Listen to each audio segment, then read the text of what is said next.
Welcome back to the 52nd Sun and Fun. That's red, white, and blue 52 here at the Lakeland International Airport. I'm Ben Coleman, your anchor host for the Florida Aviation Network, coming to you live and in the clear. And I'm not alone today. We also have Dr. Lori Bradner.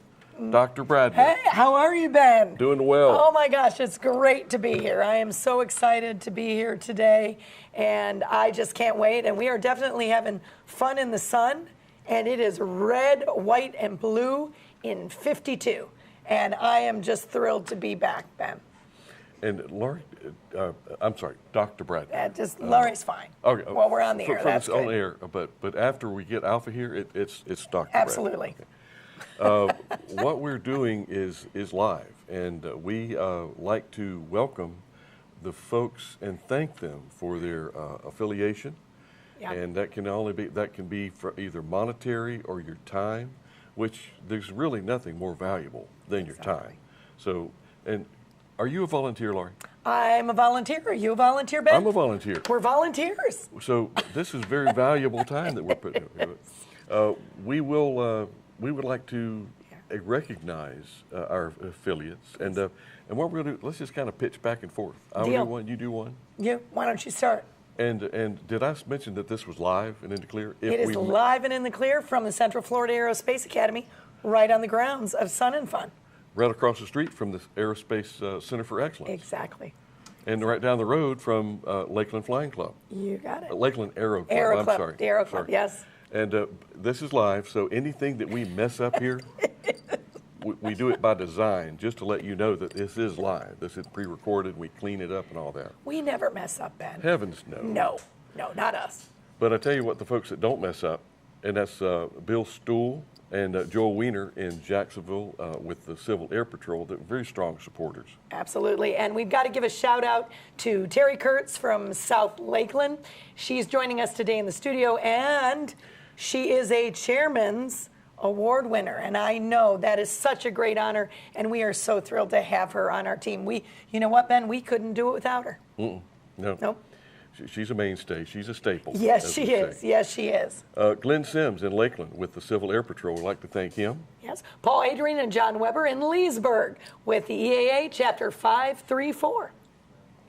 And then I actually had the opportunity to talk with Barbara Walters Phillips. She's one of my favorites, Ben. And in Orlando with EAA Chapter 74. And of course, we've got Rob Jex. We know him in Palm Coast. He's with the FAHS Team Program Manager Emeritus. And now, how lucky are we, Ben? He's with FAN. We got him hooked. We did. We hooked him good. We reeled him right in. We have Javier Calderon. Calderon. I give you all the hard ones, Javier. Javier, and we actually have the same birthday, Javier. Do you really? So we're brothers. Nice. But he's our FAST Team Program Manager out of the Orlando Flight Standards District Office. Nice. And of course, we've got Vicki Sherman and in Ormond Beach, and she is with the Civil Air Patrol as well. Amongst many other things for Vicki, and she's here with us today. I know. Ben, how lucky are we to have these extraordinary individuals and our affiliates actually here with us? True. Yes. Keith Phillips in Spruce Creek with the EAA Chapter 288. And we've got Joe Schmaltz in Titusville and EAA. He's with the EAA Chapter 866. And we have Brenna Wright in Sanford with the Naval, this rolls just right off the tongue, so easy. The Naval Air Station Sanford Information Headquarters. You did that well. You did it great. I practiced. You practiced. That's awesome. And did you know that Brenna is a descendant from the Wright brothers? I did not know that. There is lineage through to Brenna. Have we ever had her on, Ben? It's been years. Okay. So, Brenna, we need. So I think we need you to come back. We definitely need to talk about that. And of course, we've got Bill McClung in Tampa with the National Aviation Safety Foundation and FAN. And Michael Miner in Tampa with the Tampa FISDO. Yep, and Dennis Hayes in Fort Myers with EAA Chapter 66. And my old buddy Billy Hadaway, William Billy Hadaway in Birmingham with the Birmingham FISDO. You owe me a beer, Billy. Uh-oh. That's serious stuff, Ben. That's serious stuff. Non-alcohol beer, by the way. N-A. And we've got Sam Gross with the Tampa FAST Team. And Barry Simmons in Inverness with EAA Chapter 1674. Nice. Tommy Diedemann in Live Oak with EAA Chapter 797. John Licardi and Michael Ketchpaw we have at Fort Pierce in EAA Chapter 908. And one of my very favorites, and I've got to give a shout out to him, is Rob Williams in South Carolina, doing absolutely fabulous work promoting aviation to ages 9 through 92 at the Triple Tree Aerodrome. The Triple Tree Aerodrome, I like to call that the golf course of aviation. Can I tell you, Ben, have you ever been there? Yes. It is magnificent. We were able to take students there, and Ben, I'm telling you, there's nothing like it. It is the golf course of aviation. Rob, how'd you get so lucky? Because he started out here with us. He did. I know. I got to work with him, and just a genuinely great human. Love him. Great. Laura Spoler in Orlando with the Women in Aviation. Love that. And Jim Waymeyer and Cress Wise, and they are in the Villages, and they're with the Villages Aviation Club. It's a big club. How cool is that? Big club. And the Villages is such a wonderful place.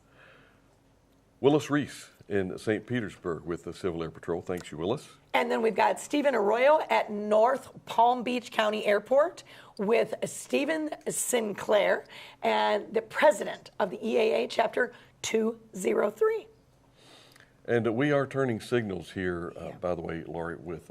now, what does that mean, Ben, for those that are listening? You say turning signals. What does that mean? Well, we take a signal and then we turn it. This is now, that's not what it means. No, we're rebroadcasting over the Aeronautical Proficiency Training and the Wings Industry Network.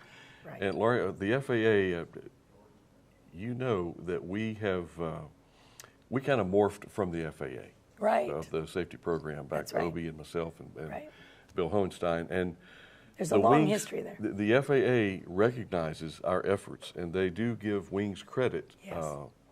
When you view one of our shows and we give you a secret code, changes all the time, so you can't use the same code. But that's for your Wings Industry Network and your credit. And go to FAAsafety.gov. That's right. Very busy website, but a lot of good information. Great Laurie, information. have you looked outside today? You know what? I have not looked outside, but I know someone who has. And so, Ben, I think we need to talk to our fan weather guy. And I believe that George Bartuska is standing outside right now. Dr. Bartuska. Yes, should we shoot to him? His head's usually in the clouds. I know it is, but he's our weather guy. So let's go ahead. I was told that he's in front of the Central Florida Aerospace Academy. Is he? All right. Well, Dr. Bartuska, are you standing by? How's the weather out there, sir? I'm standing by, Dr. Bradner and Ben Coleman. It's beautiful out here. It's sun and fun. We want to talk about the weather here. We've been watching this low-pressure trough up through the middle of the United States all week long. It's starting to move, and there's some other influence from a trough up near the jet stream that I'm going to be talking about here in just a minute. First, I got to read our normal opening. Weather briefings are usually based on a departure time, an en route flight path, an en route destination, and anticipated possible deviation destinations. Today's briefing is a general look at Central Florida, the Southeast USA, and the contiguous USA in summary. As stated in the CFR, each pilot in command, before beginning a flight, shall become familiar with all available information concerning that flight. If you are planning either a VFR or IFR flight, please take the time to file a flight plan and get an official standard weather briefing to get the complete weather picture for your specific flight. There, now let's take a look at the surface predicted chart for today. You notice that low pressure trough, that frontal boundary, that cold front that's stretching from Texas through Arkansas, up through southern Illinois, through Indiana, and up into Michigan, and off into Ohio and Pennsylvania. It's slowly moving east and bringing some severe weather. You can see there's severe thunderstorms predicted for Ohio, West Virginia, and western Pennsylvania.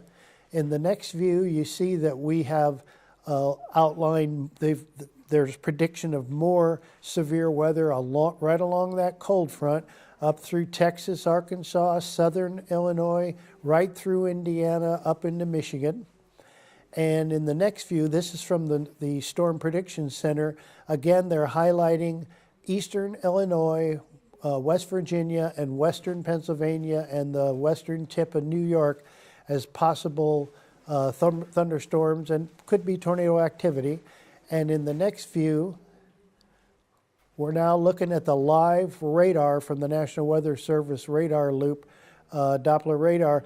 You can see again it's stretching, just as I said, from Texas through southern Oklahoma, through Arkansas, up through the tip of Missouri, southern Illinois, right up through Indiana, all the way up through Michigan, and it's moving towards Pittsburgh and that's okay, moving towards Pittsburgh and Buffalo, and eventually it'll get to West Virginia.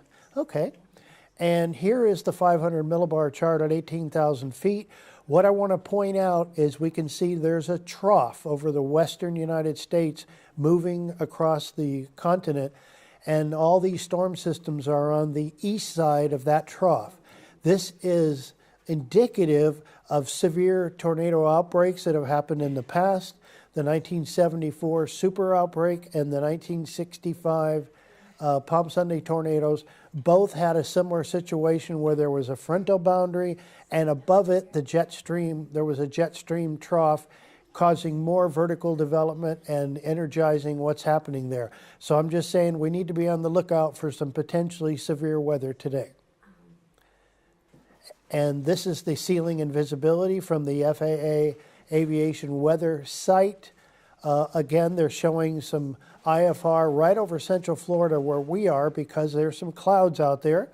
And again, over the Gulf Coast, and then stretching along that frontal boundary, and some out there over Northern California. And right now, fortunately, or good news, there's no tropical cyclone / hurricane development in the Caribbean from the National Hurricane Center. And here is the radar right now, specifically over the Florida Peninsula. We had seen there's going to be some, as we've seen all week, some air mass thunderstorms over the Keys and over over eastern part near Coral Springs and Miami, and probably over the Everglades today, potential of some air mass thunderstorms. And now we're going to take a look at the live visible satellite data and take a look at all those clouds over the Gulf, all the clouds out in the Atlantic and south of Florida. So all that's going to be moving in from the clockwise distribution of the high pressure that's over us. There is a high pressure heat dome still kind of over us, but that front is moving this way. But you can see right now it's stretching from Texas through Arkansas, through the lower tip, the southeastern tip of Missouri, through Illinois, through Indiana, and up there on up to Michigan. But it's moving this direction, and by tomorrow afternoon or tomorrow night, we're going to be feeling the effects of some of that precipitation. So that's a look at what's happening right now that might affect people trying to fly in here in Lakeland, Florida at the 2026 Sun and Fun Fly-In. Okay, let's take it back to Lori and Ben in the studio. And George, you might think about making this a career, meteorology. You're pretty good at it. I think you got a knack. I've been thinking about it, but I'll keep thinking about it. No.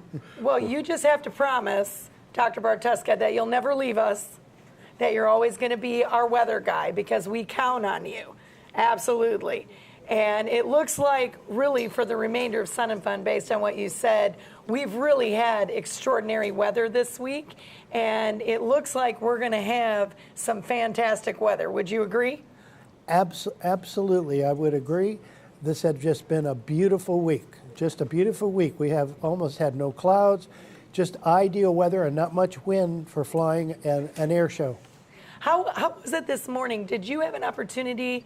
I know that they've been flying the hot air balloons. daily, which is something new. That's something they've never done for Sun and Fun. How was it this morning, Dr. Bartuska? Were you able to be out? Has it been conducive to hot air balloons? Well, it certainly has been conducive, but I got here a little early this morning and I didn't see anything that had launched yet, so we'd need an outside camera to see what's happening. But I almost thought they launched yesterday and came back down, because as I was coming down Drainfield Road and then Hamilton, I saw about 10 balloons in the air, and when I got on the Sun and Fun property in the parking lot and looked up, I didn't see anything, so I didn't know if they came back down or if there was a wind that actually blew them north of the property. Yeah, they did kind of scurry a little bit north, but they came down safely, and nobody has been hurt. Good. And Dr. Bartuska, I just wanted to add that everyone that we have seen here, they got here, they arrived safely. We want you to get home safely, and if you're going through any of that weather, that line that you just painted out to us, don't. Please, it's not worth. And we, in aviation, we use, I'm going to get there if it kills me. Well, no, we don't. There's no need for that. There's always tomorrow, the day after, and usually on some of these accident investigations, weather is really just really bad during an accident, but the day after, it's just it's beautiful. I mean, we're there on the investigations. What a sad situation to have that. And Ben, that's great advice, because I know your background was with NTSB, and you've had a lot of experience investigating those. So that is definitely word to the wise. And of course, here at the Florida Aviation Network, Dr. Bartuska, Ben, myself, it's all about aviation safety. And when in doubt, don't. There's no need. And on a sad note, we do need to mention that you'll notice a QR code in the lower right on occasion on our programs today, but it's a memorial service for one of our own that we lost, Ron Timmermans and his wife Barbara. Just a very unfortunate accident, and we lost him. And we have, and Ron left a big hole here in the industry. He's such a fine man, and Barb, it's just both. And he's looking down at us. And yesterday we still have him in our computer as a host, and we did pop his name up accidentally, but that's out of respect for you, Ron. So pick up that QR code and really zoom in and let's pay tribute to Ron and his wife Barbara. And just to reiterate, Ben, that's actually going to be at 1:30 today. And so if you utilize that QR code, as you said, certainly as a tribute to both of those individuals. And you know what, Ben? I think we should leave his name. Yes. I don't think we need to take that name off there. No. Because he has been such a staple here at FAN, and one of the things I would say is also at FAN, we're here to promote aviation and to help young people. And Ron was not only an extraordinary airman, but you know what? He really was a great teacher. Yeah. And we have had so many young people that have passed through our doors and that are part of our internship program here at FAN that just told stories about Ron and his willingness to talk with them, to tell of his experience. And so, again, please join all of us, those of us that won't be on the air. I know that we're going to be tuned in to that QR code at 1:30 just to pay tribute to both of them. And Laura, Dr. Bradner, I have a problem calling you Lori. I really do, because you put a lot of effort into getting. I did, Ben. I'm not going to deny that. It was not easy. No, and I earned that time, but that's all right. And that's the reason I am not Dr. Ben Coleman, because it's tough. But we have so much going on here on the campus, and if you're not into the aerospace industry, you think, well, I don't know if I'm pilot material. That's okay. How about mechanic? Yes. We need mechanics. We need technicians. Yes. We need scientists. Yes. We need engineers. We need a lot of support folks that, Laurie, we're going to, as a matter of fact, at 9 o'clock, that's every day, Sun and Fun has a program that they start. Yes. With Amanda and Gene Conrad. And we're going to be turning our signal here in a few minutes. Well, in about 15 minutes. Okay. Well, maybe 10 minutes. 10 minutes. Maybe 9 minutes. If you keep talking, Ben, it's going to be 8. Or 7, 6, 5, 4. But we are going to sign it off. Dr. Bradner, thank you for Ben, your it's efforts. always a joy. It's always a joy. And don't hesitate to come down and see us here where it's Sun and Fun, where we're celebrating 52 years. Red, white, and blue in 52. 2. There we go. Let's do that again in unison. Okay. Red, white, and blue in 52. Okay, ready? 1, Red, 2, 3. Red, white, and blue in 52. And that's a wrap for this show. And we will talk to you later on through the day. And go to FloridaAviationNetwork.com. Go to our YouTube channel. Like it. Go to Facebook. Like it.